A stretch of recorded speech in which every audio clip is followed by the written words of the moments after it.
George Tomkins was buried in an unmarked grave in this cemetery on the Indianapolis West Side.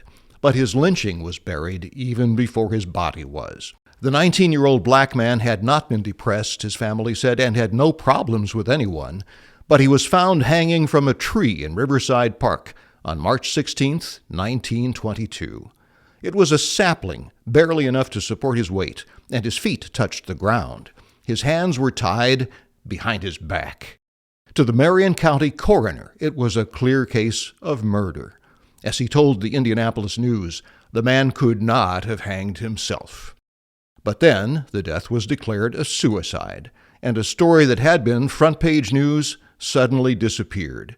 No one was ever brought to justice. A century ago, even in an Indianapolis dominated by the Ku Klux Klan, a lynching was an embarrassment. To the African American community, the lynching was just another example of racial intolerance and violence. According to the Equal Justice Initiative, thousands of black Americans were lynched, at least 19 of them here in Indiana. The Indiana Remembrance Coalition commissioned a headstone for the grave of George Tomkins.